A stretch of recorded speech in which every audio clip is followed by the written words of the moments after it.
Hello, everyone. Welcome to the Spiritually Fucked podcast. I'm your host, Taylor Mulholland. Let's get into the show. Hello, everyone. In this epi, I sit down with Ben Duffy, the host of the Spiritualfxckboy podcast, and we have some interesting things to say. And we also have some very interesting similarities. I'll have you take a listen to find out. Ben is an incredible human. I can tell he genuinely cares and is committed to making an impact on this world. When you take a listen to the episode, you'll see why. You'll find out that he's my cosmic twin. So we have the same astrological charts, which, I mean, do I fucking talk about it enough? I fucking talk about astrology all the time, but when I meet someone else who has the same exact identical charts to the degree, it acts as a mirror standing in front of you, and it's like seeing myself in a boy. I mean, not only do we have the same cosmic charts, but we also have the same podcast name. Like, what the fuck? I want you to listen and hear our full story, but it's really cool. He's a really amazing human being. He genuinely cares about consciousness of others and the collective and wants to make an impact on this world, and as do I. And so to see that in someone else reflect and also on a fucking chart, it's really beautiful. And this is the kind of experiences that you can't really make up, but obviously we did make it up before we incarnated on this earth to meet in this life again. So take a listen and we'll talk after. All right, we are finally live. I'm here with Taylor Mulholland. Yep, that's how you me. say it? Yeah. Mulholland? Cool. Yeah. So Taylor is a very interesting person off the bat. So we've only met one time before at the sauna place that we go to. They had a Thanksgiving soiree, and we were just kind of hanging around, eating turkey or whatever. And Taylor is talking about her astrological signs. I'm an astrologer. Of course, I didn't know anyone here.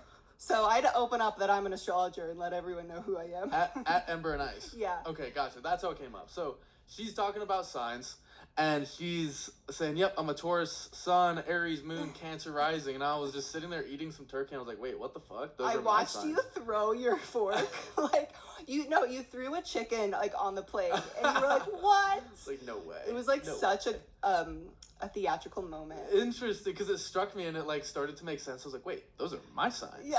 And so I was like, wait, when were you born? So Taylor was born on the exact same day, same year as me, May 14th, 1996. We were born 45 minutes apart, right? 55. I was born 9/15. So now if you want to track all my astrological human design type shit, go for it. You were born 8/25. Okay. So we have already off the bat, that's weird. That's weird. Well, that's weird. But then this is what makes it even weirder. So we were talking, and I was like, oh, yeah, I do a podcast. Maybe we could do a podcast together. And she was like, oh, what's it called? And I'm like, it's called Spiritualfxckboy. And then, so what's the name of your podcast? Spiritually Fucked. Okay. Does that make any fucking sense? Any sense? It makes sense to me because I can see it in our chart. Same of word where it is. Yeah.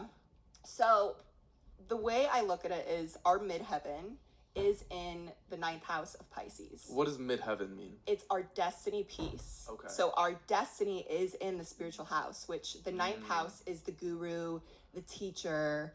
It's kind of like the, what am I here to teach? Yeah. Or what kind of teachers do I like? Yeah. And it's in the sign of Pisces, which Pisces is the emotional healer. So it's a very spiritual house. And so for our midheaven to be there, it's like, okay, either these people are going to be really drawn to spiritual healers or they're going to be one. Huh. And so that's like the spiritual piece. And that's probably why we get drawn, or this quote unquote spiritual word is so natural to us. Totally.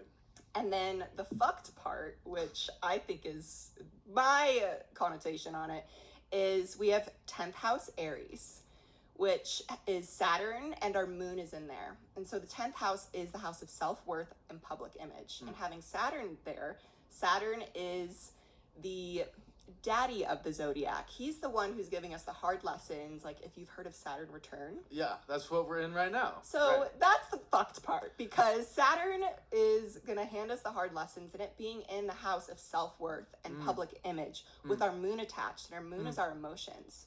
So we are very, well, it's all a suggestion. Astrology is a suggestion. Right. And That's so the best way to look at it. It suggests that our emotions are very much tied to who we are in the public image. And that's who I've been this entire year, and the glass has shattered in that.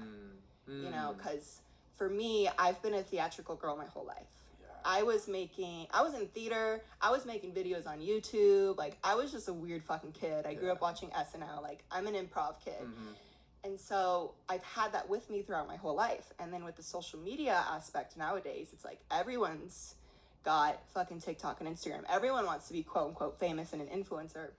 And this year, it's made me question who I am. Like, why am I doing this? Totally. Why am I making the silly videos on the internet? Am I doing it from a pure place, or am I doing it from, I want to be seen and I want to be famous? And the glass just shattered. And it's when I published my poetry book too, and like publishing this vulnerable, intimate piece of yourself into the public, of course my emotions are attached to that. And having expectations on that was my downfall. Yeah. Because it's like giving your piece of your heart out. Oh my God. And then having expectations on that. Yeah. And this reflects in relationships too. Totally. And so the glass was just shattering, and that's why I got back into an astrology and became an astrologer, because I'm like, I need to figure out what these the planets are doing. Yeah. So I can blame the planets and figure that out. So let me get this straight. So we have our midheaven is in Pisces, so that's the spiritual component. And I can say for my own life, that's been with me forever. I've always been like, what's up with this place?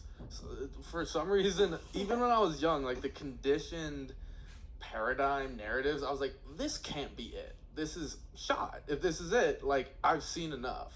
So there's always this part of me that was like looking for more. Like, where's it at? Where's the depth? Where's the meaning? Where's the connection to something beyond myself?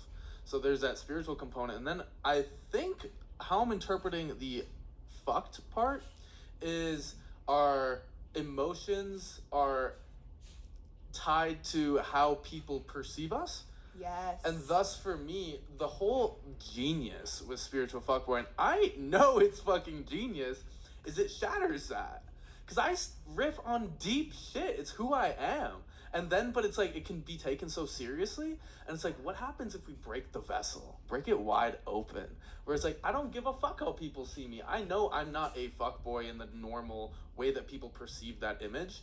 I know who I am. I'm not afraid of that. But it's more just like, it's funny. It's also different. You know what I mean? It kind of breaks those expectations about what spirituality is. You know what I mean? About what it looks like, about how it presents. Because I think a big thing that I want to shift in the collective, especially New Age spirituality paradigm, is the image of what spirituality looks like.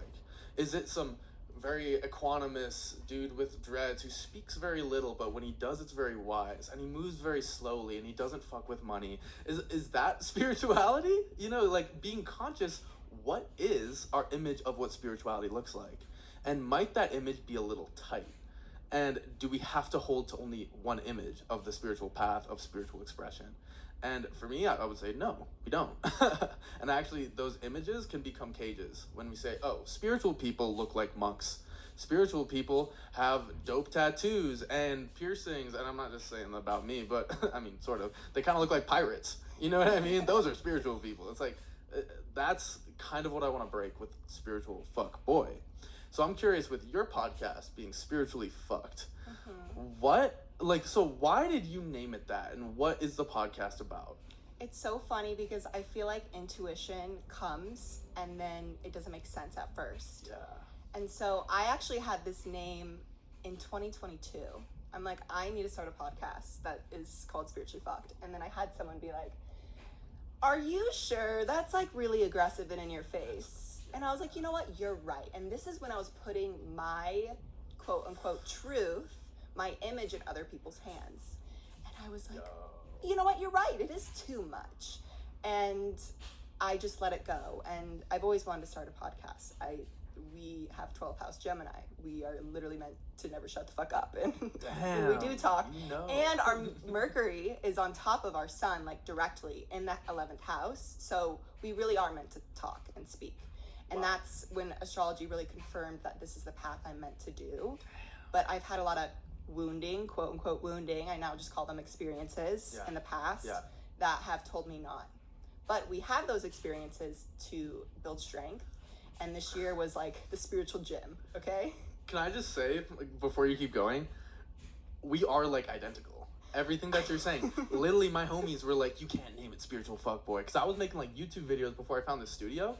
And they were like, dude, you can't call it Spiritual Fuckboy. I was like, bro, it's genius. And they're like, nah. And I was like, all right, fine. So I named it something else. And then I came back to the name.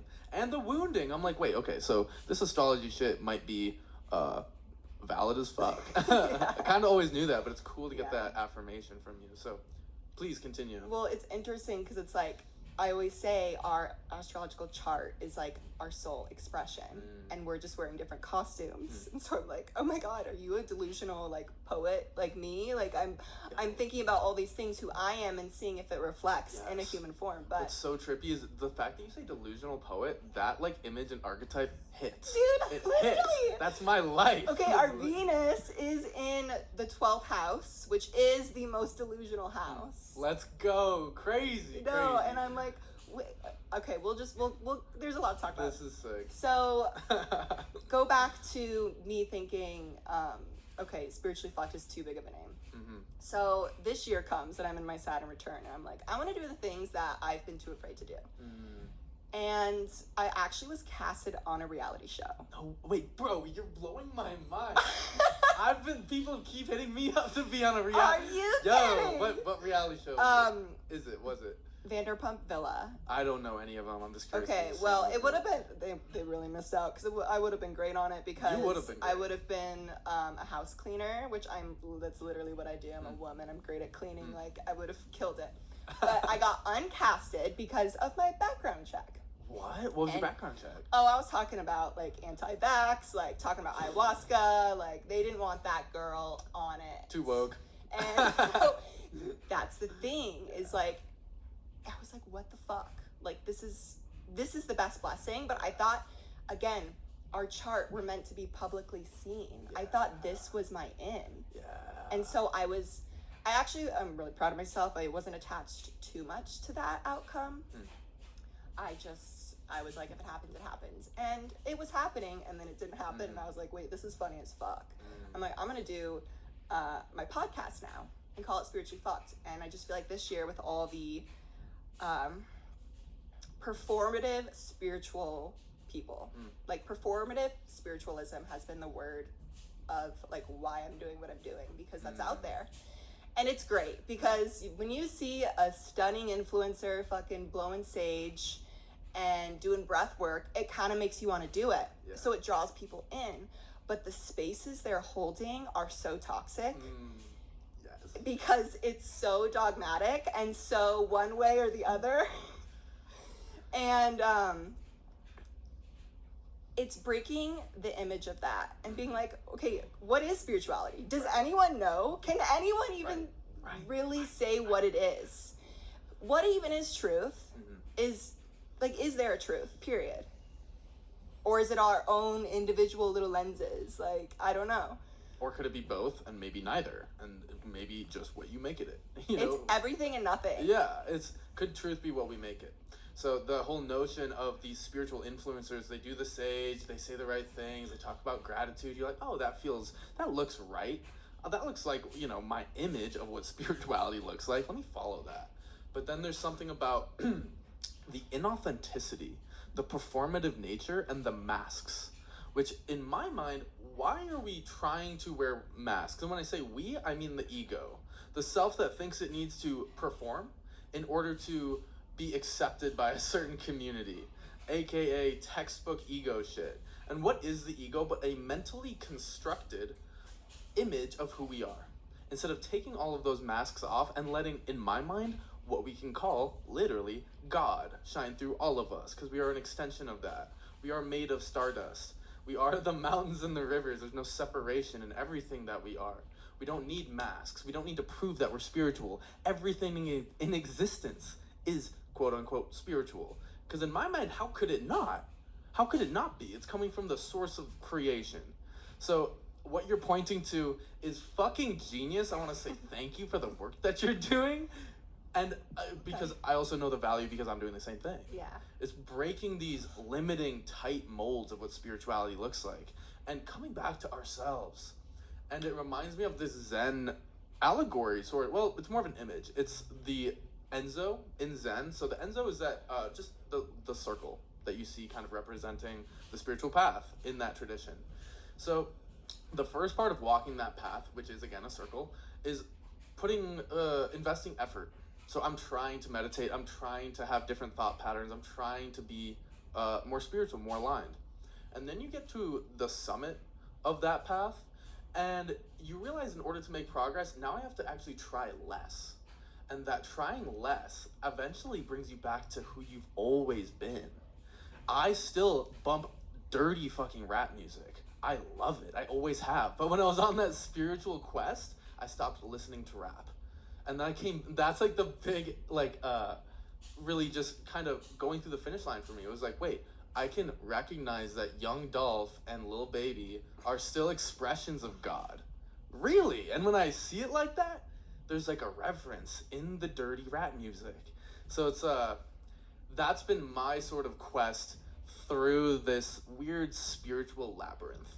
And I think that the work that you're doing is necessary because it provides people with more openness. So I'm curious, what inspired you specifically to start poking fun at cringy spirituality? Well, it started through a silly nature, which was making fun of, not making fun. I'm making fun of myself. Mm-hmm. Let me make that clear. Boom. I drink cacao. Okay, I drink cacao. I fuck with cacao all the time. I made a reel of me making fun of people who fuck with cacao. I'm making fun of myself because for me, the most spiritual thing you can do is just to be a human. Yeah. My greatest form of therapy, I think, is watching The Office. If I can sit down and just watch something that puts me in my heart, because that's how we heal, is through heart coherence, through raising the vibration of ourselves. And if we all are, quote unquote, one, we're all these tuning forks. I like to look at it because I like that. There's the video of the two tuning forks, and one's vibrating, and the one that's at the same frequency starts vibrating, and they're not touching. Right. We are all made of the same blood, skin, and cells. So if I come in and I'm fucking vibrating at a high as fuck frequency, you're the other tuning fork. Yeah. You're gonna vibrate high. So if I'm constantly in that state of love, that state of ecstasy, other people are gonna reflect that. Totally. Doesn't matter how I get there. Yeah. If I get there by watching The Office, or if I get there by doing breath work, they're both spiritual because they're both raising my frequency. And that's how I believe we're, quote unquote, gonna heal the collective. Totally. So raising the frequencies to something more authentic, to being who we are, and recognizing what is that? When I say what we are, what are we looking at? Is it just human beings? Are we sure that's what we are? Because isn't that just a label that maybe we've been conditioned to believe in? And then that we unconsciously solidify, and then that becomes our lived experience. We're all just human beings here. And all of a sudden, that's what's real. But in a very deep way, what are we before that word? What are we before we labeled us human beings? It's hard to pin it. It's hard to pin it. And there's something so sacred in that, and the recognition of what we are. And the desires that we have, like you said, watching The Office. For me, bumping heavy rap music and doing heavy-ass lifts, I fuck with it. And it's who I am. If someone has an issue with it, I don't know what to tell you. And it's because I can come back to myself. And yes, it's still Ben the human in some sense, for sure, sometimes. But I also just see that as it's a label that then becomes our lived experience. So we can try on different labels or no labels, which is interesting. Who is speaking right now? Who is watching The Office? Who's playing the characters in The Office? God, everywhere. Inescapable, and the light becomes blinding. And that's a product of actually authenticity.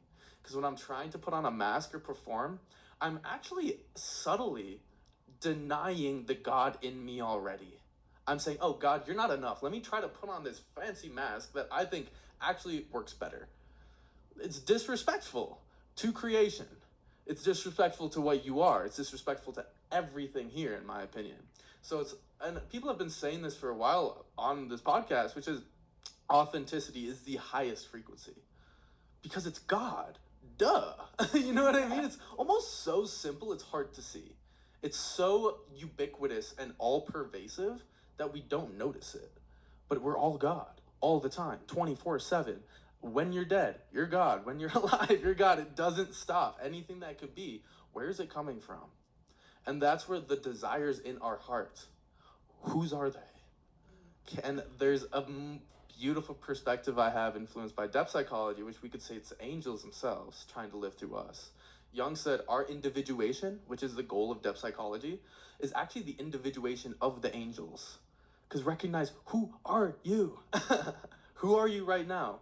Is it just this mind and body? Is that what I am? Or what's breathing through me? What is living through me? What's speaking through my voice, seeing through my eyes? What is that thing? And there's something, again, this is what I try to teach people, is it's bringing you back to yourself and who you've always been. And with me, the name Spiritual Fuckboy, like there's so many different angles on that title, and people either love it or hate it. And you know, it is what it is. Triggers. It is though, which is so interesting. And but so Spiritual Fuckboy, it's funny you say it's their own triggers, because my homie was just on here actually, and he was talking about like that fuckboy archetype, especially if you're in the spiritual community, you don't like it, you push it away, and actually you fragment your being. Because I would say most men have or have had this fuckboy archetype somewhere in their psyche, and the more you push it away, the more you repress it, the more it turns into an obsession, and it creates the separation. You fragment your being. And that's the fucked part, is everyone saying my spirituality is right and yours is wrong. You are creating the separation. And this is, listen people, I could go off on this. Everyone's talking about like religion these days, okay? And they're saying what yours is demonized. I'm going to demonize you, but mine is right. And what is that doing? It's creating the separation. You are literally putting politics on something quote unquote sacred, but because we have this I'm right and you're wrong dogma, it's creating the separation. And how that's not how we lift the frequency. And when you mentioned the mask, I thought of myself because I had cystic acne for literally like 10 years, like cystic. It was so bad. And that was my physical manifestation of the mask I was wearing. Whoa. And it came from not wanting to be abandoned. And I was abandoning myself by acting like someone else so other people wouldn't abandon me. But at the end of the day, because we are all just a mirror, I'm abandoning myself, so people are going to abandon me regardless. So if I'm acting like someone else, if I'm acting fake, if I'm being inauthentic, people are still going to leave me because I'm abandoning myself. And this has been this whole year, I'm just like, oh my God. And I'm learning all this because I fuck with Carl Jung too. We love him. It's because I'm going back to alchemy. We are, like, life is an alchemical process. We don't need to, well, listen, it's good to read a book, okay? You can read a book, you can listen to a podcast. I hope you listen to podcasts, but you don't need it. You just need to return to yourself and let the natural process of life shift instead of always trying to like, oh, I got a reflection today. How can I nail this on the head and figure it out? Because I realize, and my friend mentioned this, she's like, my therapist told me that I am trying to heal it instead of feel it. And I'm like, oh, what if instead of trying to heal the trigger right away, like, oh, why am I triggered? Is it because I have an abandonment issue that my dad left and blah, blah, blah? Or what if I just felt what it feels like right now and let that natural alchemical process shift through? Because it's like the circle thing. It's just returning back to nature, which we are. Our bodies are the earth. We are the elements. It's returning back to ourselves and stripping the layers that we even need healing. You are fucking killing it right now. I love this. It's like looking in the mirror. I'm like, get it, go. Sick. Thank you for saying all that.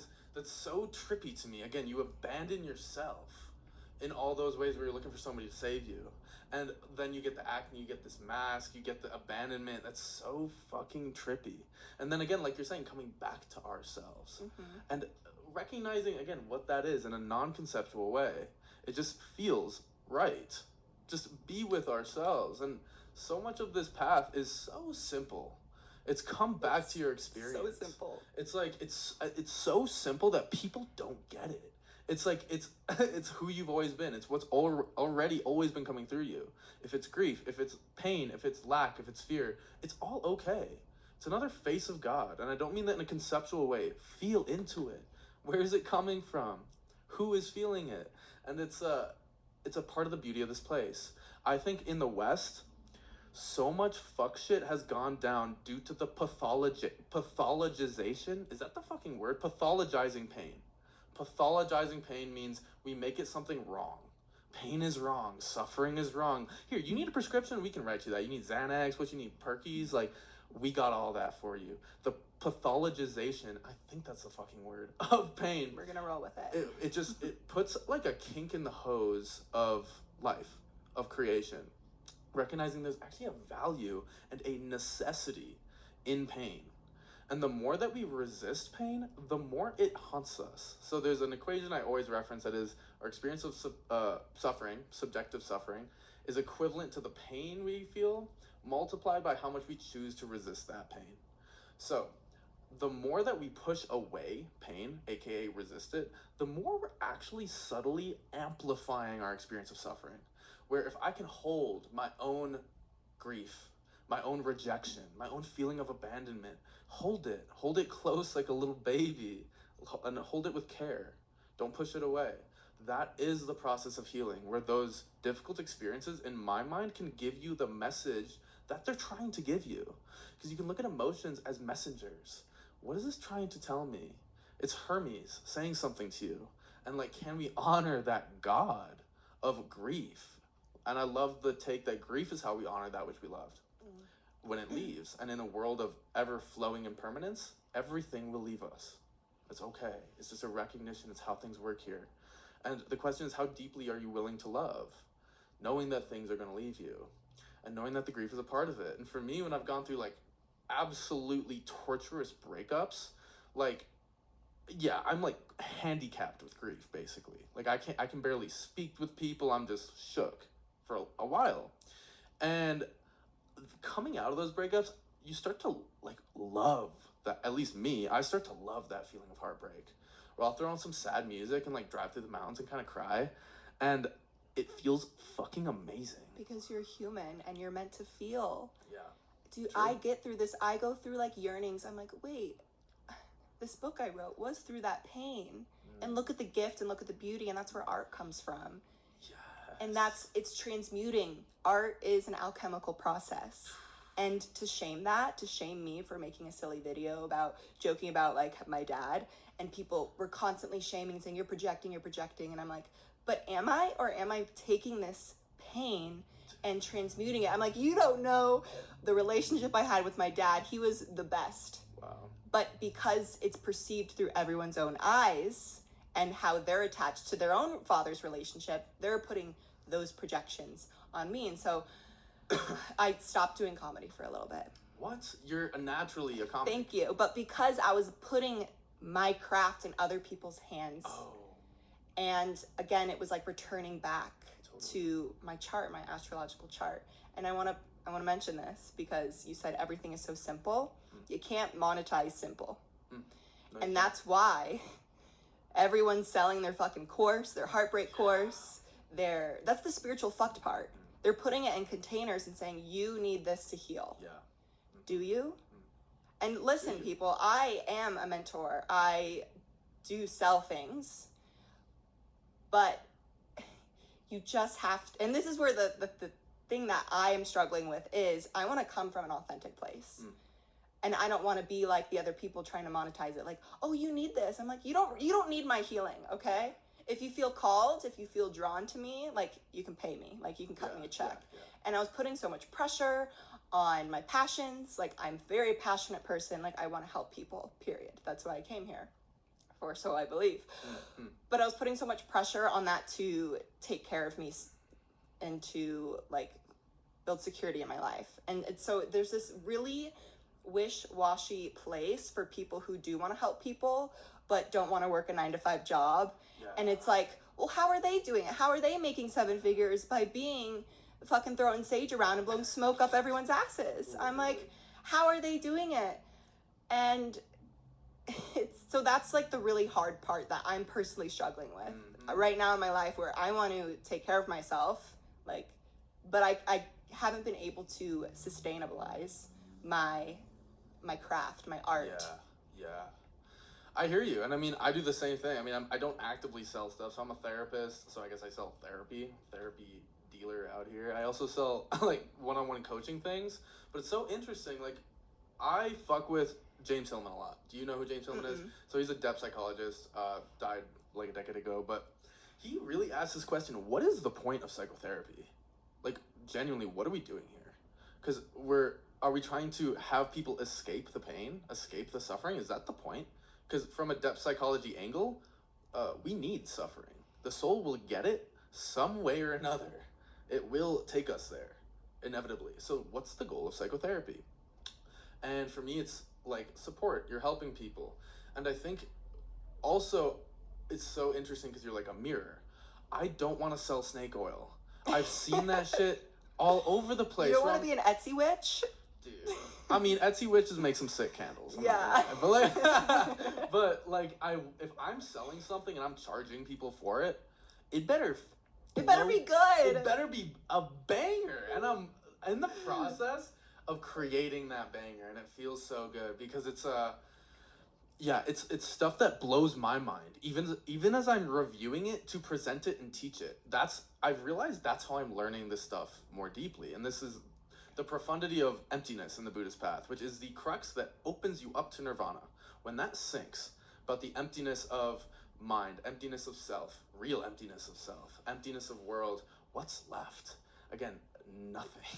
And we notice that we're filling the world with things, we're flavoring it with relationships, we're flavoring it with interpretations, with solidified experiences of self, aka what I am. If I say I'm Ben the human, or an angel, or none of the above, those are stories. Those are all stories. They all have different impacts. And we get caught in solidifying one of these stories. Oh, I'm Ben the human because everyone else seems to be humans around here, so I guess that just checks out.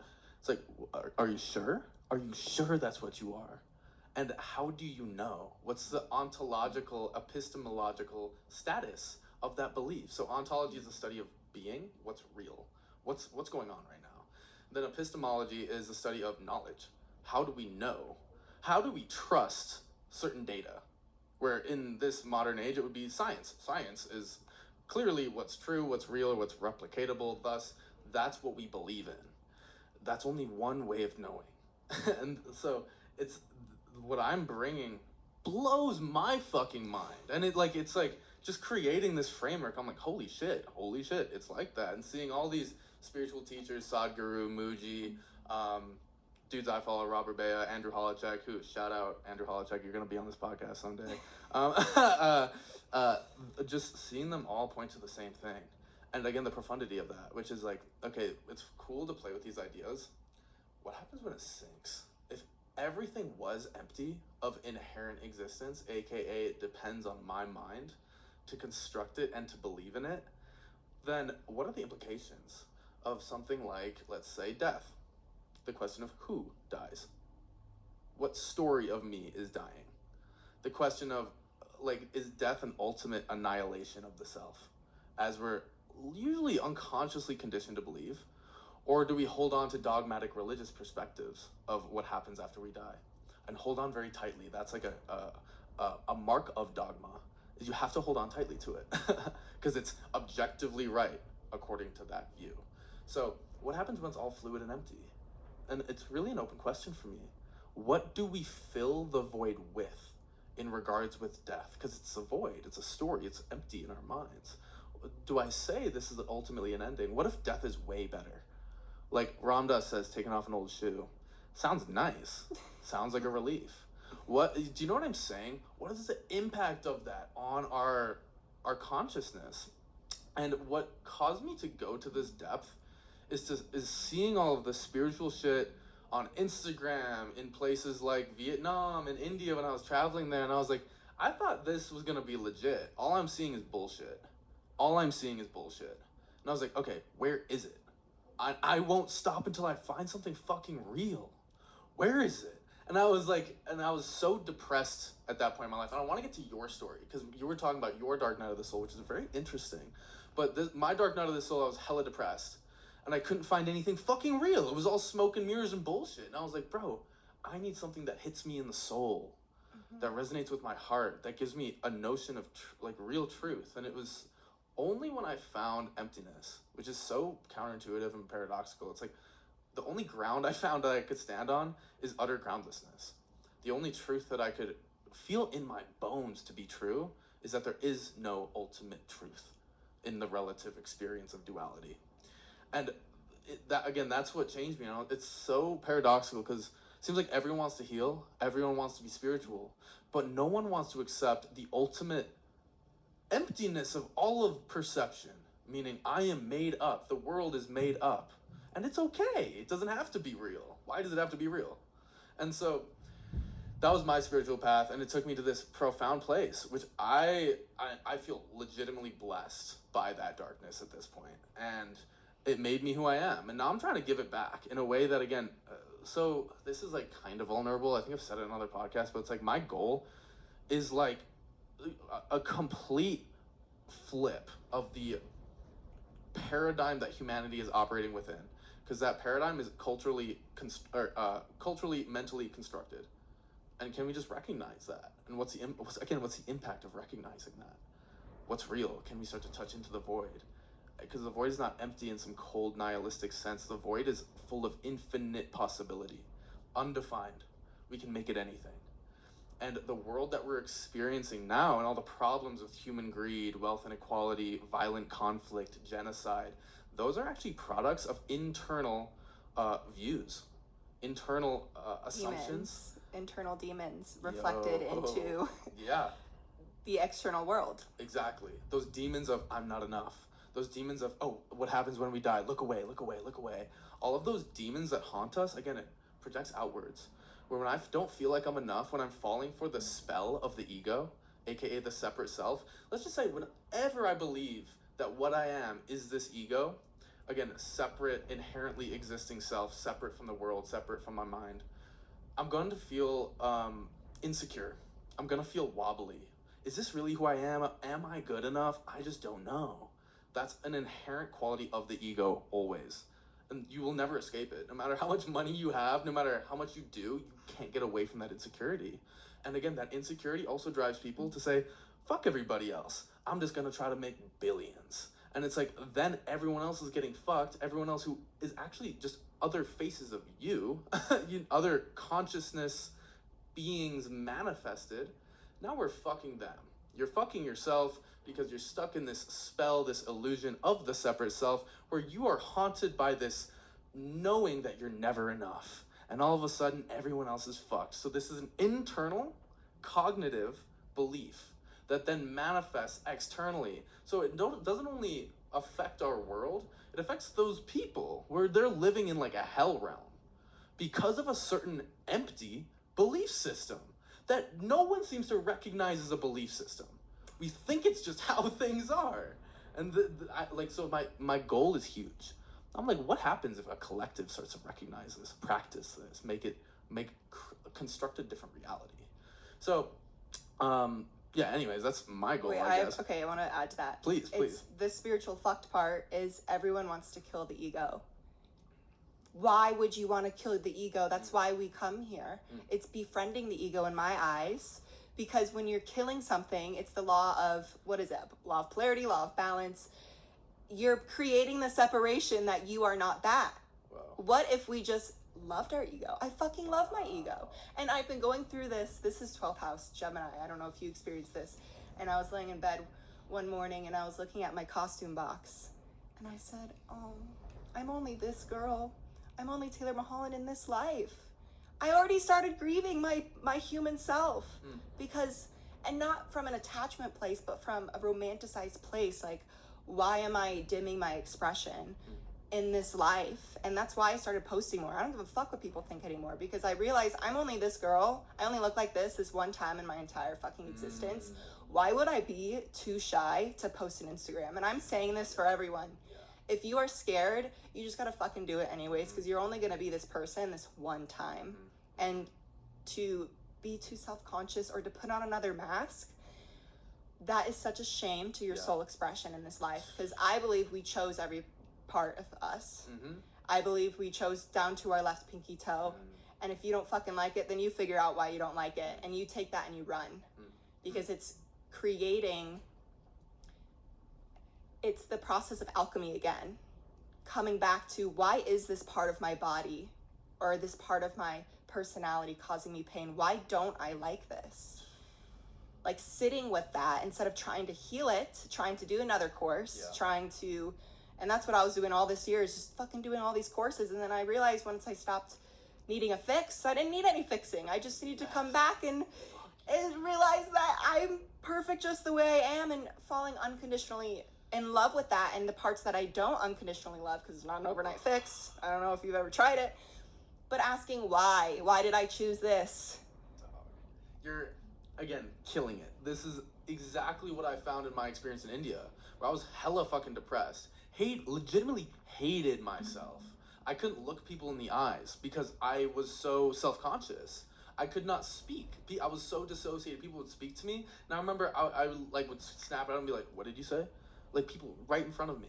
So I was in so much suffering, and it was only when I could accept, if you're depressed forever, Ben, if you're depressed for the rest of your life and you can't have any deep social relationships, you just have to work at a gas station the rest of your life, fuck it. Like, it wasn't even conceptual. It was just like, I can't keep fighting this. Fuck, I guess this is it. And it was when I thought I was going to step into the abyss, that's when I actually stepped into freedom. When I thought I was surrendering into death, which you could say that I was, the death of the old me. And the resistance of that, again, what you resist persists. That depression, that anxiety, whatever it is, notice there is always resistance. Those experiences cannot manifest and linger without resistance. So once I actually stepped off that cliff and I was like, fuck it, I guess I'm handicapped forever, that's when things started to shift. I remember I cried for the first time in months because I was so numb. And I cried, and I remember looking at the light in the trees, and it was like the first time I actually saw it, because I wasn't in my mind trying to run away from my own experience. I was finally like, yeah, this fucking hurts. Yeah, I'm not the person I wish that I was. Yeah, I wish that I could be seen. I wish that I had more certainty in my life. I wish I had some fucking money. This was right after undergrad, and I was hella broke. I'm still hella broke, let's be honest. But literally, it was the acceptance of the unacceptable that healed my shit. And how many of these courses, how much of psychotherapy as a system is actually pointing us in the wrong direction, saying there's something wrong with you, let me fix you. And this is so deep for me, because it's my truth. And you see it, I won't say evil, maybe confusion, that is established at, again, systemic levels. Whereas some psychotherapists are very helpful if they can bring the client back to themselves. If they're trying to sell something, if they're trying to fix them in some weird kind of way, or in any way that brings them away from themselves, it's not going to work. Because again, creation wants to feel. And until we learn how to feel, those demons, that pain, that darkness is going to keep haunting us, because it still has something to tell us. And I was listening to something. Do you know who Joanna Macy is? Mm-mm. Joanna Macy is like a speaker, lifelong Buddhist practitioner, and just a beautiful, beautiful soul. She died relatively recently, I think. But she was talking about these times that we're living in. These, you could say, apocalyptic times. They're almost prophetic. Like, all that shit in the prophecies, it seems to be coming true. Is Christ going to get resurrected? Time will tell. But, okay, we have AI. What's that going to do in the next 20 years? We have the great omnipresent threat of nuclear wastelands. We have, who knows, China, Russia invading. We have maybe ETs. That's like a wild card, left field kind of situation. But there's so much uncertainty, so much risk, so much fear. And she was talking about, in this age, we need to learn the necessary skill of looking at that fear, looking at that pain. She was talking about being a grandmother and being honest about the world with her grandkids. And she's like crying giving this speech, because she's like, it's breaking my heart. And if we don't allow our hearts to break, damn, this is so deep. If we don't allow our hearts to break, shit's gonna keep getting worse. And I keep seeing it, and I'm like, maybe the bombs actually have to fall. for people's hearts actually to break. Because we have social media, we have video games, we have porn, alcohol, drugs, anything to take you away from the pain in your heart. And actually, it's that pain that needs to break your heart open to the beauty of creation, because pain and beauty come together. And the more we reject that, the more this place is going to get more and more hellish. And it's so beautiful to me. And that's again the product of my dark night of the soul, of being completely broken, wide fucking open. Now I can't close this heart in a lasting, permanent kind of way. And I feel so blessed for that. And I want to bring that to you. Obviously, you can riff on that. I'm sure you can riff on that for a minute. But I am curious about your dark night of the soul, because you spoke a little bit about it, and I think it's really interesting. Yeah, I feel our dark nights of the soul, or things that are really going to change us, show up in the sections of our life that we prioritize the most. So for you, it sounds like you prioritize your mind the most. So it happened in your mind. Yeah. For me, it happened in my body, because I chose to prioritize my body most in my life, because I don't know, I'm here to be a human. Like, that's the point. But so it happened throughout my whole entire life, but it really started to catch my attention, because that's what these things that happen to us do. They catch our attention when we're drifting off and we're doing too much social media, or we're doing too much external things, when we're too lost, which if you feel lost right now, it's just coming back to yourself. Right. It's like a merry-go-round. Like, you just got to go to the center instead of spinning outward, trying to grab. Like, that's okay. This year has just been me on a carousel going all the way around, and I'm trying to grab everything outside of myself to bring me back home, but I just needed to go into the center to stop spinning. My mind works in metaphors. Bars, so does mine. That's sick. I love that image. Okay, so anyways, back to me being in menopause at 22. So I went through a very physical dark night of the soul, and I was 22 years old. I didn't have a period for 8 years, which I could, okay, here's another thing, is I could blame a lot of fucking things outside of myself. I could blame the vaccine I got when I was 12. I could blame the food I ate growing up, but really, I am taking radical responsibility for, I manifested this in my body, and, you know, it was rooted in trauma and holding on to that trauma, because when you hold on to shit, it just manifests in your body. And for me at 22 was the breaking point. Literally, my foot broke, my left foot. And if you're into metaphysical injuries, it was my last two, pinky toe and whatever the ring finger toe, they broke. And it was on my left side. So if you look at your body in a masculine, feminine, it was like my water toe on my feminine side. My foot broke, and that was the glass shattering of my feminine awakening, because my ovaries were dead inside of me. The doctors told me that for the rest of my life, I'm going to have to be on drugs at 22. So you got your period for a period of time? And then it stopped when you were 14. Yeah, so when I got it for, I don't know, like a year, and then I was like, I want to be on birth control, because everyone's on birth control in high school. And so I went on that for like a month.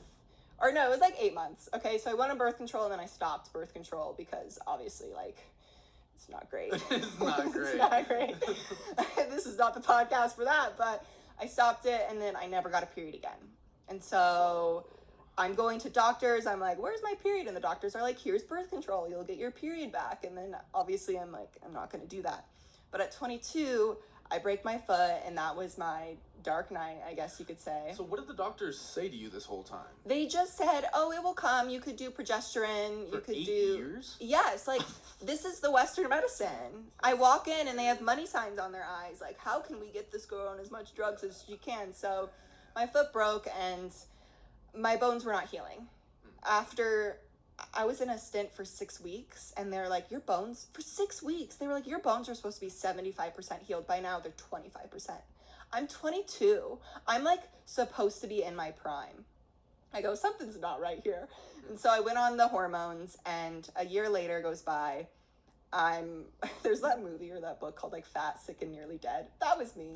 I looked disgusting. And everyone's gonna say, oh, Taylor, you're beautiful no matter what. Well, bitch, I didn't feel beautiful. Yeah. I felt like ass, okay? I felt horrible. And I looked horrible, and, you know, everything's a reflection of how we're feeling internally, externally, and I did not look great. I have pictures. You can look at those later. But they're not great. The afters are great. So I went the Western medicine route, and it fixed me. I needed it. And this is why if I meet someone and they're on that route, I go, good for you. If it's working, so it did fix ahead. You? It fixed me temporarily. What did it fix? It fixed your broken bones? It healed my bones faster than I could have. My bones are not healing. I could take as much marshmallow root in the world, and they're not going to heal. Like, I needed estrogen. Okay, I'll just spill what I was on. I was on estrogen, progesterone, testosterone, spironolactone for my acne, which was a physical mask that I was wearing, and 2 thyroid medications. So the hormones were all... yeah, and I did not look great. And there came a point where I was like, I need to stop this. And so my goal was to go sit with ayahuasca. And that was a calling. It wasn't because everyone around me was doing it. No one around me was doing it. It was a calling. I felt I needed to go there, but you can't sit when you're on all those things. So I just set the intention out there. I'm going to do this. How old were you? 22. And so weird, because later, like that year, I met someone who was in yoga teacher training, to go teach at ayahuasca retreats. She became my best friend. Anyways, a year goes by, and I go and I sit, so it's like I had that calling, I set the intention, and then it came to me I didn't have to think. It fell into my lap. And that's how you know when things are meant for you, is when they fall into your lap. And so within this time, I met my spirit doctor, who I still work with to this day. And he has taught me so much about returning back to the body and healing through natural medicine. And so through him, I weaned off. I said, bye-bye Western doctors, never seeing you again. And I weaned off myself, which they'll probably tell you not to do or you're going to die. But I did it myself. And then I did, you know, herbalism, like Chinese medicine, fucking moxa, like acupuncture. Like, I did everything. I've tried every single healing modality until something resonated with my body. And I call him a spirit doctor because that's what he is. It was spirit doctoring. And so I still work with him to this day, but it just brought me back to my body's own natural rhythm. And okay, I was 22 and whatever, my ovaries were quote unquote dead. I fully revived them. I feel like... Wait, really? Yes. So you reversed the 22-year-old menopause? I reversed everything that the doctors told me I couldn't. And it's like nothing ever happened. That's crazy. It's like nothing ever happened. It's so weird how healing works. By 25, I was having my own cycle back, and I was wet. I was a wet. And you What do you mean when you say that? My ovaries were working, my sex drive was up, and I was back in my natural state after 3 years of hell. Do you think birth control triggered that whole thing? You could blame a lot of things. I believe that we become matches to things like that. So, when we say that? Because you meet people and they've been on birth control for 6 years and they go off it and they're completely fine.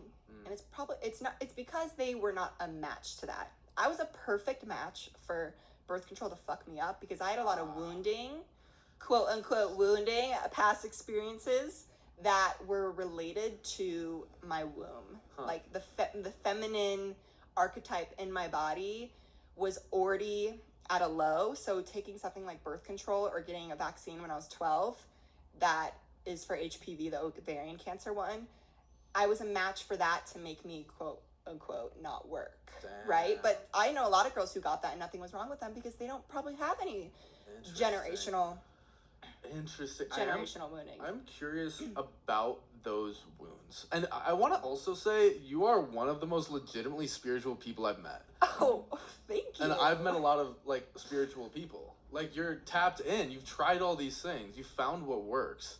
And it's, so just breathtaking to see you. Thank you. I'm saying that because I want to have more conversations with you.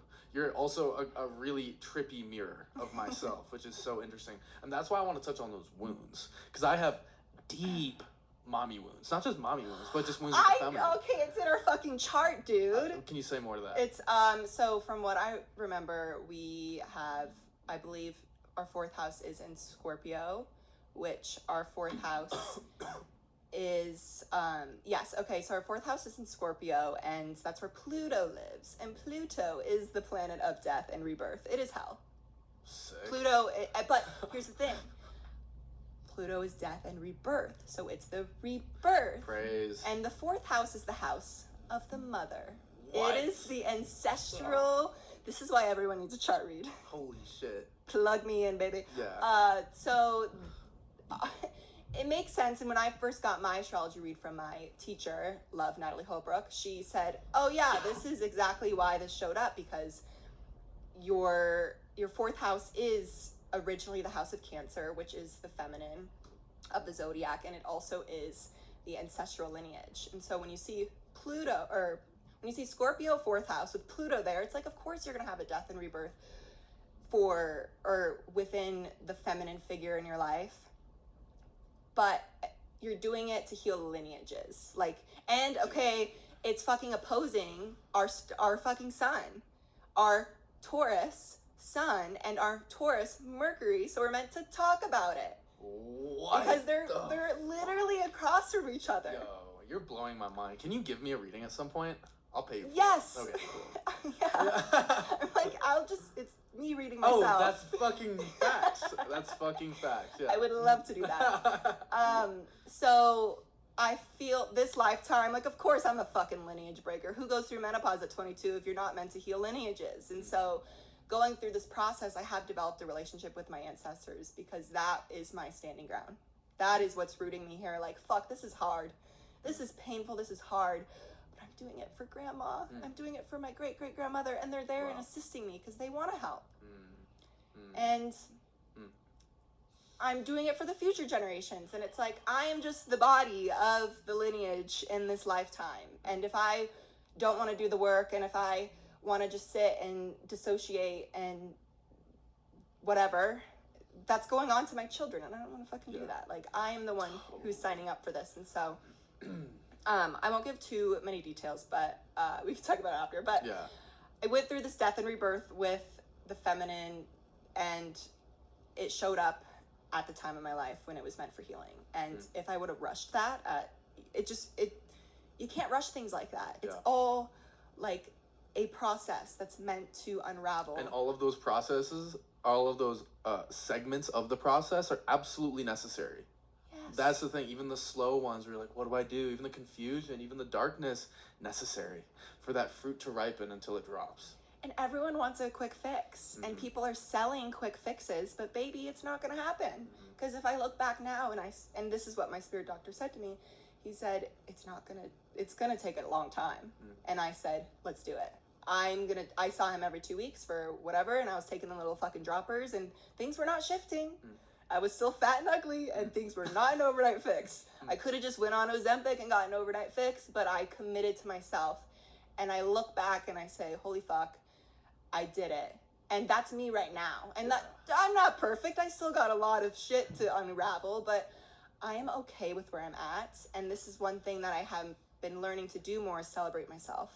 Because it's so easy to get hard on ourselves. Like, well, why aren't I living in the house I want with my Range Rover and selling my astrology sessions and making a bajillion dollars? Yeah. And I'm going to take a course that's going to get me there because I'm a human and I want to grasp these human things because these human things are telling me that my soul pull is worthy. And I've come the past month, I think literally the past month, I've just had this whole going back to sleep. It's almost like this awakening, but it's like, what do we need to wake up from? Aren't we just in a dream? That's a great question. Isn't this just a dream that we just get to create? That's interesting. Well, interestingly, the word Buddha actually means the awakened one. So the question is, what did he awake out of? And it's what's interesting is it's the dream of what we call reification. This is how Andrew Holacek presents it, and it checks out to me. So reification is the solidification of abstract conceptual things. So aka everything that we experience, if we actually reduce it to its essence, it's an abstract conceptual thing. And yet we solidify and say, this is just how things are. This is how the world is. This is how I am.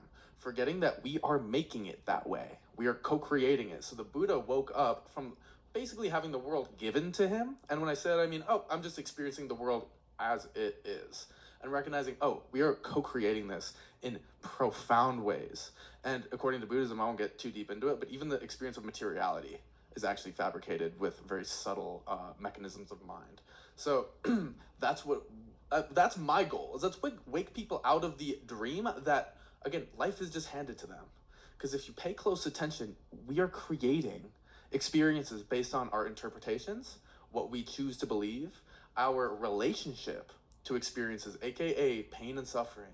When I look at pain as if it's something objectively wrong, I am flavoring it with more pain, with more fear, with more aversion and resistance.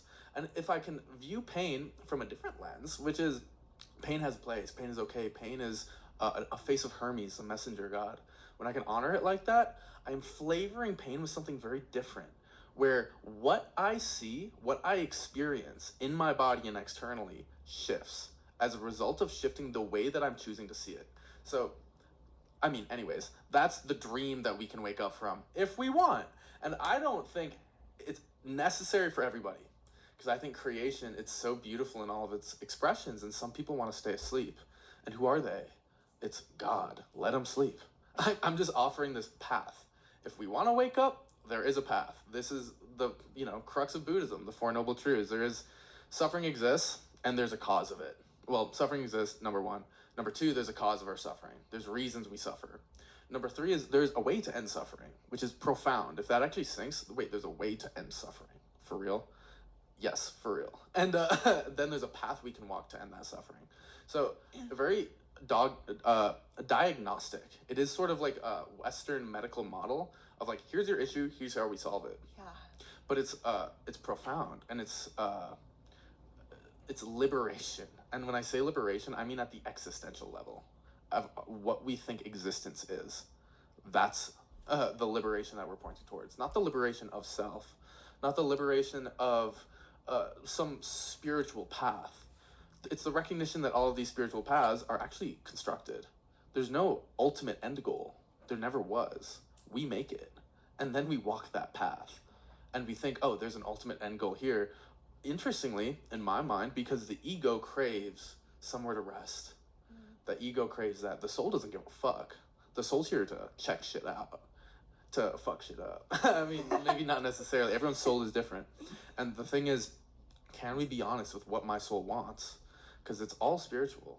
If some people want to live in, a very materialistic world and just go to Disneyland 3 times with their family and call it a life, beautiful. That's part of the poetry, part of the theater that creation is trying to live through them. For me, when I really examined myself deeply, and I will say basically what I am is a process of deep, rigorous, brutal self-examination. What am I? What's real? What do I do here? Legitimately, all these tough questions to ask, and just really spending a lot of time with that, and really getting introduced with who I am. And who I am, what I've found, is void. You can't find it. You can't find it. It's like, am I this mind, this body? Am I this personality? Where did that personality come from? Oh, my experiences. So am I them? Those experiences? Or am I my parents? Or what made them? Am I their parents? Where does it stop? Who am I? You can't pin it. And at that point, you can let go of trying to be the quote-unquote real you, and you can just let a fucking rip, recognizing no matter who I am, no matter what ego I choose to wear, they're all gonna be equally made up. Every single one of them. So you can stop trying to find the real one, and you can just let it rip, and that's fucking freedom. That's freedom of self, and that's why I'm rocking with this spiritual fuckboy thing, because I think it's fucking hilarious. And the question is, what does freedom look like when I don't give a fuck? When I'm just letting, again, soul, spirit, God, whatever you want to call it, flow through me. How do I act? And what's so, I think, hard to grasp for so many people is that there are no wrong answers. And then you get this sort of paralysis that comes from that paradox of choice. Fuck, Dude, what do I am wanna the most do? indecisive person in my entire life. I'm close. I might rival you with that indecision. Like, it's bad. 'Cause it's thinking that there is a wrong decision. Dude, I know. Dude, for me, it was like after this Playgirl thing, I was like, I'm going to start an OnlyFans. And just talking to some people, I was like, dude, I'll make crazy cake on OnlyFans. And I was like, no, I can't do it. And I was like, I got to do it. I'm like, nah, I'm not doing it. And then I was like, all right, I'm going to sign the contract with the management company. And I signed the contract. I send them all the photos. And I'm like, I'm not doing this shit. Fuck no, I'm not doing it. I'm not doing it. So I just back, forth. Because it's like, I can see the pros and cons of all of it. Would it be nice to be making like $15K a month off selling dick pics? Yeah, that'd be sick. But also, the energetic exchange of that, where I was like, dude, I'm gonna be the guy that gets up and takes dick pics, even when I'm like not feeling it. Bro, fuck that. That's not your boy. I don't care that much. Especially like, it's one thing if it's all like a bunch of like chicks. It's mostly dudes. It is. Nah. I'm not about it. Like, sorry. So I guess we're just swimming in this, like money's not super tight, but it's like, could I use $15K a month? Yeah, for fucking sure. So I'm at this point of that's just one example of the indecisions in my life. Yeah, it's like, what's the exchange? Totally. And it brought me, because I was like, cognitively in my mind, I was like, it kind of fits the Spiritual Fuckboy brand. Like, it is like, a lot of freedom, but it's like it was like, if I could just like sell dick pics and not have to take them. But I'm like, even that little act of having to take dick pics, like, I'll take dick pics and send them to people for free. You know what I mean? But the fact that I'm doing that for money, it just feels gross. And it reminds me of one of the, in the Eightfold Path, aka the way to get to the end of suffering in Buddhism, one of the folds, I guess you would say, is what they call a right livelihood. So actually, if you're killing people to make money, if you're ripping people off, if you're stealing things to make a living, you're never going to find that wholeness. You're never going to find, nirvana, because that's a necessary component of it, is finding a right livelihood, a way to contribute something valuable. And it's so funny. My homie's like, bro, like, look at what you say. Look at the way you impact people. Why the fuck would you do OnlyFans? And I had to get that reflection from some people I really respect. Yeah. To be like, yeah, facts. I was like, what am I doing? Those are the mirrors reflecting like that true part of you. Yeah. Yes, my soul. And that's the thing, like, Spiritual Fuckboy, it's sort of, you could call it, interestingly, like a mask, but also everything that we've ever worn is a mask. Character. Exactly, just like everybody else. But the thing is, with me, it's like, I know it's a character. And I know everyone else is also just a character. And again, there's so much freedom in that. But yeah, no, again, I really am thankful for those mirrors, because it brought me back to this tender part of myself. This part of me that was so lost, that was so, that didn't know what to do, didn't have good role models in some ways, just lost. That really tender part of me of like, I just want to be liked. I just want to have enough. I just want to feel okay. Like, that tender part of me, which is still there. And that pain, that darkness, that confusion, it opened me up to so much kindness. Because I needed it for myself. I would be fucked without it. And that kindness now overflows onto other people. Mm-hmm. Because I was forced to learn, how do I learn to love this being that I kind of hate? Because otherwise, it gets really dark and really painful really fast. And so that's like, again, I think the benefit of those dark nights of the soul. That darkness, it opens you up. It opens you up to kindness, where so many of the most, like, transformatively kind people you meet, and, like, it makes an impact on you about how gentle, kind, connected they are. Those people, I would make a guess, have experienced, across the board, some deep pain. Some really deep pain that's broken them open, forced them to be kind. Because that's how we learn. It's like innovation is a product of necessity. And I think it's true. And that's true in all of us, forcing ourselves to learn, how do I be kind?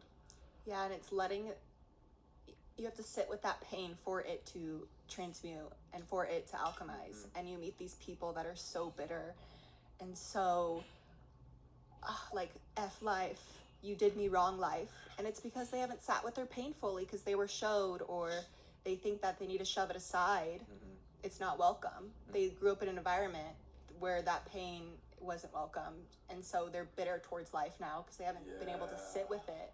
And I have so much sympathy for those people because I've been there, and I was there until I stopped taking life so seriously. That's another thing about spiritually fucked. The most spiritual thing you can do is just to be a human and to not take life so seriously. Life is serious. There are things to take seriously, but it doesn't have to be serious. It doesn't have to be. That's one lens, that's one story we have. And life all of a sudden becomes this really solid thing. And it's like, well, let's break the tension a little bit. Because remember, it's just a dream. It's just a story. Let it flow. Give it some levity. And yeah, I think that's a big part of Spiritual Fuckboy too, is the humor. And do you know who Brent Pella is? I love that guy. I don't know what fucks with Brent Pella. He's hilarious. He's just making fun of himself from what I look at and his friends. Because Brent, again, I don't know him personally, but he seems hella spiritual. I've seen him at Burning Man and shit. I saw him at a set with like Aubrey Marcus and Jake Paul and Brent Pella. He's just in the back with his hood up. So he's like tapped into the spiritual circles, but his comedy just is ruthlessly making fun of spirituality. Yeah. It's fucking hilarious. So he's like poking fun at himself. And that's kind of what I'm doing. You know what I mean? I'm poking fun at myself. I'm like, you know, pretty dude with the tats, riffs on dope shit. Seems like classic textbook spiritual fuckboy. Well, great. That's what we're going to call it. You know what I mean? And it's like, it breaks the tension. Yeah. And I heard this podcast. Do you know the Emerald podcast? Mm-mm. Oh, you would. I have a lot of homework after this. You would love. I'm going to send you the Emerald podcast. So it's really deep. This dude, Josh Shree, so poetic. He just has the most poetic, artistic takes on these deep spiritual topics. But he talks about the need of humor and how some cultures would have like not just like a gesture, but a need to break the ice before very intense rituals. Because otherwise it's like, can I take this seriously? I don't know. Like, it's kind of goofy. It puts pressure. Like, exactly. It's like in church, like, I mean, I've only been to church a few times, but I hear the metaphor of like, someone farts in church, and everyone's like, what do we do right now? It's kind of, someone just laugh. It's hilarious. So you have that metaphorical fart in church, and it breaks the tension where now you can actually be receptive to the depth, the profundity, and to the reverence that's coming our way. And in those spiritual contexts. And that's what I see. A lot of people that give me feedback about Spiritual Fuckboy is not the name. Are you sure that's the brand you want? And I think a lot of those spiritual folks, the effort with a lot of these masks is the cultivation of what I would generally call reverence. And the cultivation of an experience of divinity, which I think comes through reverence. But for me, that reverence, it feels fake a lot of the time when I'm in these containers, and you can feel it. Again, like, you know, we all have energy. So when it's fake reverence, it's got a different signature than a real reverence. When someone's like praying and it hits you in the soul and you're like, damn. Like, I've given prayers where I'm like, damn, I feel like I'm a channel, literally. And then there are other prayers that I've also given and heard others give where it's like, it's more mental, more heady, more constructed intentionally.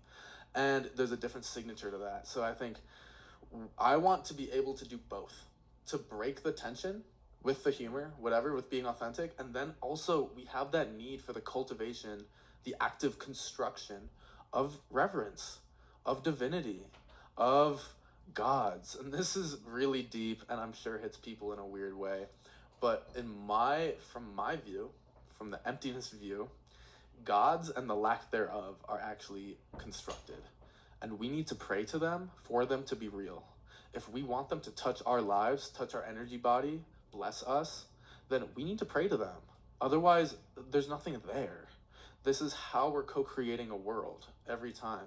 Choosing to pray to Shiva, Shakti, Yahweh, Christ, whatever, it makes them more real and you can feel that. And then these beings, when you call on them, they are literally more real. And this is because we are the creators. As above, so below. We are simultaneously God in entirety and completely separate from God, where I am not that. They are clearly beyond me. And this is the beauty of emptiness. It's actually both. And in a very deep way, neither. Because it's all going to be fabricated, relative, dualistic experience, which is always fabricated. So I don't know if that makes sense, but that's like, it does make sense. Yeah. Hell yeah. Yeah, and that's where devotion comes in, like altars. Yes. Like, exactly. I dress my altar every day because... Are you good? Oh. Yeah. because that's my devotion. And it reflects devotion not only to my ancestors or to whoever I have my altar for. Yeah. It's devotion to myself, and it's ritual. Totally. And I feel like my mind was going, I'm like, I have so many things to say and so many things to add it's on. Like that sometimes. But it's like the construction of gods. And it's so trippy to me. I'm just gonna keep riffing for a little. Yeah. And we have to finish up in a little bit because I have a client. I'm sure that there's more people coming in. But for me, when we are constructing gods, again, we choose to either make a world full of gods, or if we buy into the atheistic view, which again I don't recommend, you create a world where there are no gods and you're in this flat, lifeless place. And it's so trippy to me because these gods that we create, whether they're, the Hindu pantheon of gods, the archangels, whatever it is, they're archetypes. And it's like we have these two theaters of experience. One is the 3D material. Another mirrored theater is the theater of the gods. And they exist in the mind. And we have this dance between the imaginal God realm and the human realm, where we are creating the gods, and simultaneously we are channeling those imaginal figures in us all the time. Hercules, Hermes, Aphrodite, those are just Greek gods. But we are always channeling these archetypes consciously and unconsciously. So the gods create us, and we are actually also creating the gods. It blows my fucking mind to say that, but it's really how it works. Yeah, and to tell someone that that's not true is creating the separation. And that's where I'm trying to strip the layers, or like bridge the gap of just saying different strokes for different folks. Amen, like as simple exactly. as that is, like just let people live.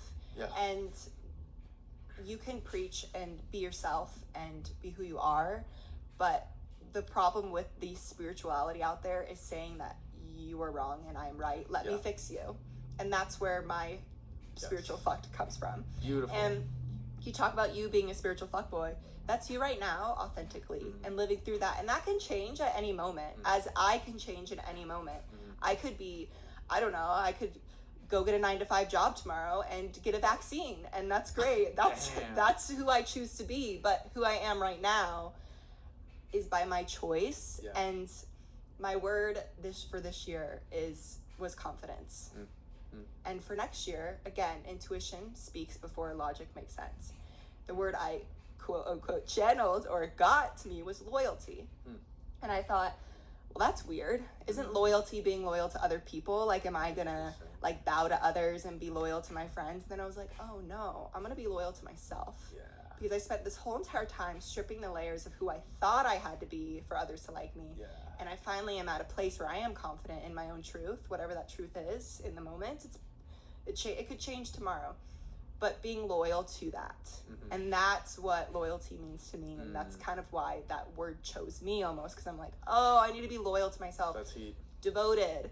Devotion. And I think that like loyalty and confidence, loyalty to self and self-confidence, they come together. You cannot have self-confidence and not be loyal to who you are and what you are. So we can keep riffing forever, and we definitely have to. There'll be a part 2, There 3, has 4. to be. There has to be. This is you're awesome. This is dope. Thank you so much for coming on the podcast. I feel blessed that the stars had led us to that trippy circumstance at the sauna place. Yeah. And now we get to have these fucking crazy conversations. That's life, man, and you can't plan for that. That's the thing, is you can't. It falls in your lap. You can't make shit up, okay? Exactly. You can't make shit up. But, sometimes you make shit up. But anyways, but it is true, like those destined things kind of do fall in your lap in weird, trippy, angelic kind of ways. So, Taylor, do you want to shout out yourself, shout out your social, shout out whatever you do? Instagram, Taylor Mulholland. And then I have a website, sadflowerswritten.com. That's where you can find my poetry book. I do astrology readings. And I do many things. I wear many hats. I'm a very silly girl, but that's what I do. And she's hella spiritual. And yeah. And you have the podcast Spiritually Fucked. Oh yeah, I have a podcast. Let's see. Oh, I do combo. If you're in Boulder, I do one-on-one combo sessions. I'll do combo with you. Dude, combo. I've never done it. Oh my god, it's amazing. Talk about pain. Pain Take me there. transmutation. Take me there. And then I do hands-on body work, tobacco, hoppe, I do all of it. Let's go. So let's go. That's who I am. Yes, the hella spiritual fucks podcast host, and I am the host of Spiritual Fuck Boy, Benjamin Arthur Duffy, Esquire. Just kidding. Anyways, that's it. Thanks for listening. Okay, bye. Bye. So guys, how'd you like it? Also, I want to just correct myself. So in the interview, I mentioned our Pluto placements.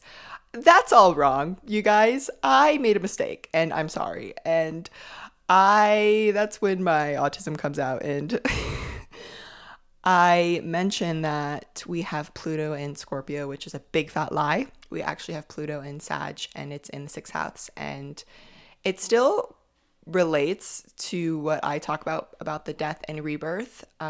We actually have 4th house Libra and our Chiron, and which is the wounded healer, and our North Node is there. And those two placements put right next to each other really show the destiny piece in healing our, not only our ancestral lineage, but also the feminine wound in our life. And so I just want to correct myself. And if you actually want to hear our full charts, or my full chart, well, we have the same fucking chart, but I do an astrology roast on one of my podcasts. It's episode 23, I believe. And so you can go listen. Again, I don't want to speak for him because astrology is always just a suggestion, but it's a roast of my chart. I'm not going to say it's a roast of his chart because it's not. It's a roast of my chart. So if you want to go hear more about that 4th house placement, you can go to that podcast. And the Pluto thing still is opposing our Sun and Mercury because it is in the house of Sag. And anyways, I'm talking too much, but I did make a mistake and I'm sorry. Please forgive me. Very interesting, right? And I know Ben and I talked about having more conversations about just all things, all of it. There's a lot we can talk about, and having it be kind of like a direct mirror, and shit just gets deep. Shit gets really deep, and having two 12th house Geminis together, I mean, we could talk for 10 hours and not get tired. Anyways, I really hope this encourages you to go live a good life. Okay, that's the main message. The main message is different strokes for different folks. Love yourself and go make art. That was the message, okay? If you want more of Ben Duffy, go to his Instagram, DuffDaddy100. You can go to Spiritual Fuckboy on Spotify or on Instagram. Again, really, really fucking good guy. I mean, obviously you heard it, and obviously I'm going to talk good about astrology. So we have great placements. So anyways, thank you so much for being here.